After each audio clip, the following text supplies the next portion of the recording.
பயங்கரமான சினிமா பார்க்க போறோம். லெட் ஜெப்பலின் பாட்டை போட்டு அப்படி வருவாரா? ஆமா, இன்னைக்கு பார்த்தா வேண்டியதான். டக்கு டக்கு டக்குன்னு வருவாரு. இன்னைக்கு எல்லாம் சினிமாடே போடுறா. ஸோ அனைவருக்கும் வணக்கம் மக்களே. தென்னை விவசாயத்தில் எல்லா விவசாயிகளும் அவங்களுக்கு இருக்க ஒரே மிகப்பெரிய பிரச்சனை வந்து பார்த்திங்கன்னா இந்த வண்டுகள். 2 வண்டு வந்து இருக்குங்க. என்னென்னு வந்து பார்த்திங்கன்னா காண்டாமிருக வண்டு ரைனோசரஸ் பீட்டில், இன்னொன்று வந்து பார்த்திங்கன்னா ரெட் பாம் வீவில் சிவப்பு கூன் வண்டுன்னு வந்து சொல்லுவாங்க. ஸோ இதில் இந்த காண்டாமிருக வண்டை வந்து எப்படிலாம் வந்து கட்டுப்படுத்தலாம், என்னென்ன வந்து வழிகள் வந்து இருக்குன்றதை இந்த டாப் டு பாட்டம் இந்த அலசலில் இந்த வீடியோவில் உங்களுக்கு தெளிவாக வந்து சொல்கிறேன். ஸோ வீடியோக்குள்ளே போகலாமா? ஃபஸ்ட்டு தென்னைன்னு மட்டும் இல்லாமல் எல்லா விதமான பல மரங்கள் எல்லாத்துலேயும் நீங்கள் வந்து முக்கியமாக செய்ய வேண்டிய விஷயம் வந்து என்னென்னு பார்த்தீங்கன்னா இந்த வட்டைப்பாத்தியை வந்து எடுக்கிறது. தென்னைக்கு தேரோடன்ற மாதிரி நல்லா இடைவெளி விட்டு அதே மாதிரி ஒவ்வொரு தென்னை மரத்துக்கும் 3 அடி வட்டைப்பாத்தி வந்து கம்பல்சரி கண்டிப்பாக வந்து எடுக்க வேண்டிய ஒரு ஒன்றுங்க. செஞ்சுட்டா போச்சு. அதே மாதிரி இப்போ இந்த காண்டாமிருக வண்டு இருக்குன்னு பார்த்தீங்களா, இந்த காண்டாமிருக வண்டு தென்னையில் மட்டும் வருமானு கேட்டிங்கன்னா கண்டிப்பாக வந்து கிடையாது.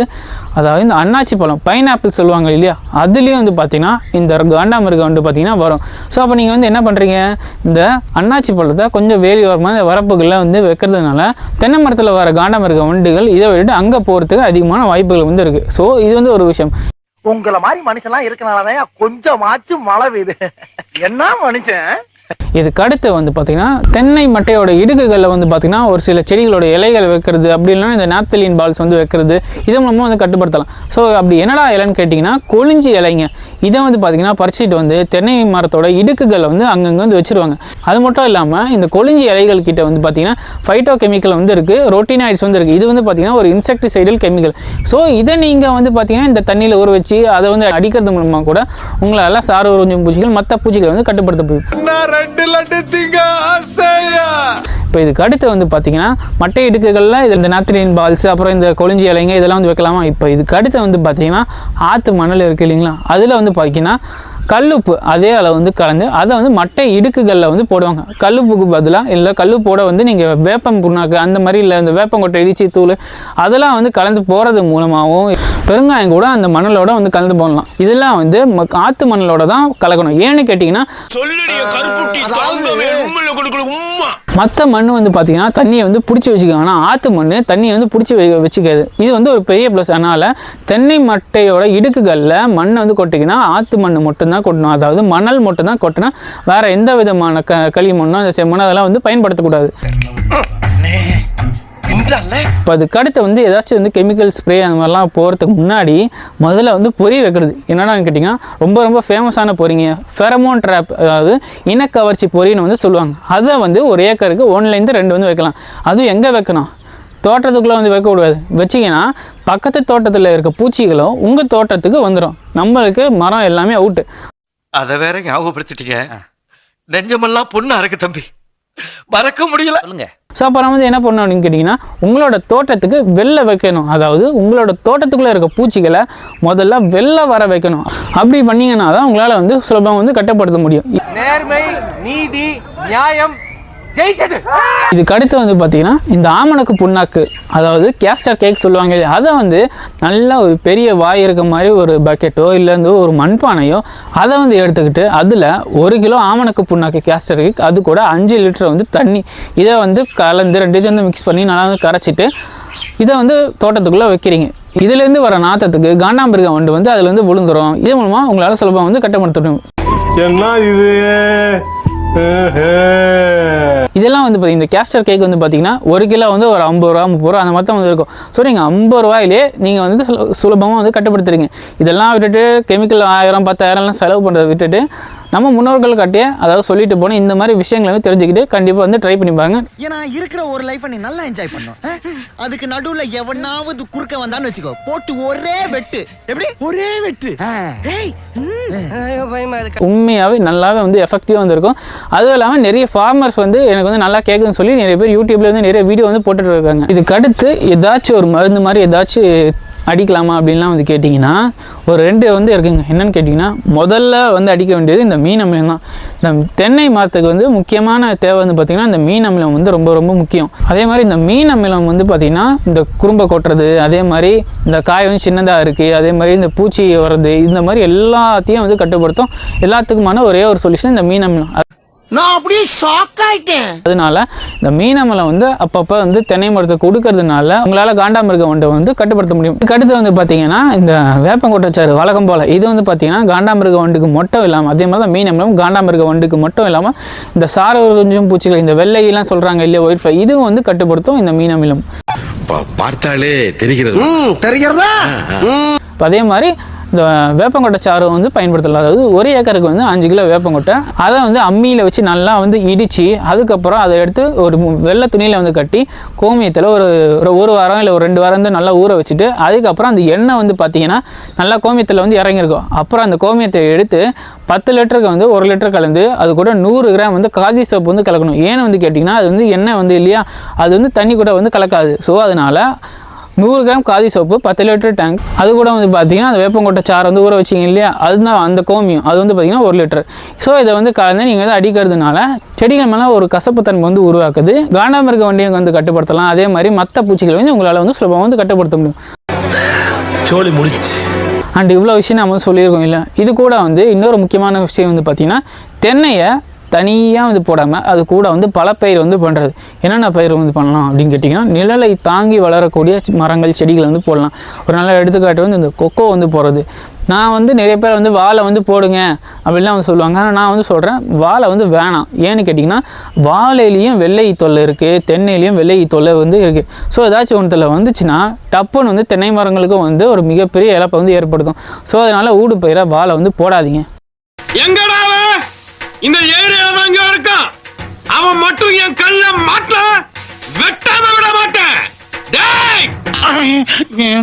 யார் இவரு? இது வந்து முக்கியமான விஷயம். அதுக்கு அடுத்து பலா வந்து போடலாம். இந்த மாதிரி நிறைய வந்து இருக்குது. முக்கியமாக வரப்புல வந்து இந்த மகோகனி வந்து போடுறது ஒரு நல்ல விஷயங்க. ஸோ இதுக்கடுத்து முக்கியமான விஷயங்கள்லாம் நம்ம வந்து கொஞ்சம் கடைசியில் தான் பார்க்க போகிறோம். என்னன்னு கேட்டிங்கன்னா இந்த தென்னந்தோட்டத்துக்குள்ளே வந்து பார்த்திங்கன்னா இந்த ஒரே இடத்துல வந்து குப்பையை வந்து குமிச்சு இந்த சாணி உரம் இதெல்லாம் வந்து தென்னந்தோட்டத்துக்குள்ளே போடுறதுனால இந்த காண்டாமிருகம் வந்து பார்த்தீங்கன்னா அந்த குப்பைகளில் வந்து போய் தன்னோட முட்டையை வந்து வச்சிரும். அந்த முட்டைகளை வந்து பொறிஞ்சி அதுலேருந்து ஒரு புல்களை வந்து பார்த்தீங்கன்னா நல்லா தடியாக சி ஷேப்பில் வந்து நல்லா பெருசாக வெள்ளை கலரில் வந்துருக்கும். அது வந்து குப்பைகளை வந்து சாப்பிட்டுட்டு அப்படியே அதுலேயே வந்து கூட்டு புழுவாக இருந்து அதுக்கப்புறம் வந்து பூச்சியாக வந்து வெளில வந்து நம்ம தென்னை மரத்தை வந்து தாக்குது. ஸோ அப்போ நம்ம வந்து முதல்ல பூச்சிகள் வந்து உள்ளே வராமல் இருக்கணும் அப்படின்னா அந்த மாதிரி குப்பை கொட்டுற இடம் இந்த ஃபார்மியான் மணியூர் இதெல்லாம் வந்து தென்னந்தோட்டத்தை விட்டு ரொம்ப ரொம்ப வந்து தள்ளி இல்லைன்னா அதுக்கு வந்து வெளியே இருக்கணும். அதே மாதிரி தோட்டத்துக்குள்ளே மாடுகளை வந்து கட்டுறீங்க பார்த்தீங்களா அது போகிற சாணத்துக்கு வந்து பார்த்திங்கன்னா இந்த காண்டாமிருகம் வந்து வருது. அதே மாதிரி அதில் வந்து அது முட்டை வந்து வைக்கும். ஸோ அதனால் நீங்கள் வந்து தென்னை மரத்துக்குள்ளே இந்த மாடுகளை கட்டுறது அவாய்ட் பண்ணுறது இல்லை குறைங்க. அப்படி மாடுகள் கட்டினீங்கன்னா அது போடுற சாணத்தை வந்து தயவு செஞ்சு தென்னந்தோட்டத்துலேருந்து எடுத்துருங்க. அப்படி நீங்கள் வந்து எடுத்துட்டிங்கன்னா அதால் வந்து உங்கள் தோட்டத்தில் வந்து முட்டை போட முடியாது. அப்படி நீங்கள் வந்து முட்டை போடாமல் தடுத்துட்டீங்கனாலே உங்களுக்கு பாதி பிரச்சனை வந்து குறைஞ்சிரும். நான் செத்துறேன்டா.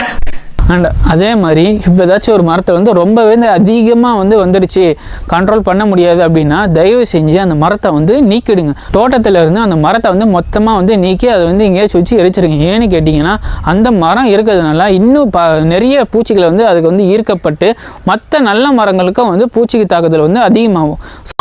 நல்லா இருக்க மாட்டானா நீ டிக்டாக் பண்ற நல்லா இருக்க மாட்டானா தம்பி நல்லாவே இருக்க மாட்டேன். ஸோ அப்படி இவ்வளோ வழிகளை வந்து நம்ம வந்து சொல்லணும் இல்லையா. அதையும் தாண்டி இவங்களை வந்து வேட்டையாடுறதுக்கு ஒரு சில வேட்டைக்காரங்க வந்து இருக்காங்க. யார் நீங்கள் வந்து கேட்டிங்கன்னா ஸோ ஃபஸ்ட் இடத்துல வந்து பார்த்திங்கன்னா இந்த ரெட் வீட் பக்குன்னு வந்து சொல்லுவாங்க. இது வந்து பார்த்திங்கன்னா டேரெக்டாக அந்த காண்டாமிருகம் வந்து பூச்சியாக இருக்கும்போது அது கூட வந்து சண்டை போட்டு அது வந்து வேட்டையாடி சாப்பிட்றது அந்த மாதிரி வேலையை பண்ணுறது.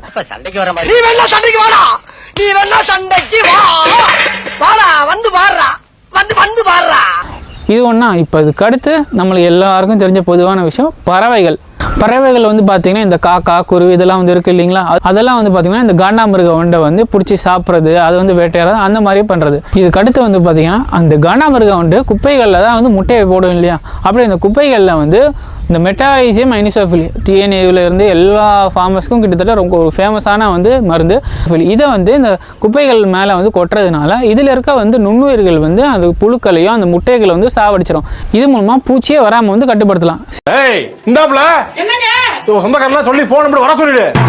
இன்னைக்கு ஒரு பிளட் போர்டு உள்ள போய் வீட்டுல நமக்கு இல்லைப்பா நான் வந்து அதெல்லாம் வாங்கலை, வேறு ஏதாவது வழி இருக்கா அப்படின்னு கேட்டிங்கன்னா, ஒரு சில ஒட்டுண்ணிகள், அதாவது பேராசிட்டிக் குளவிகள் வந்து இருக்குது.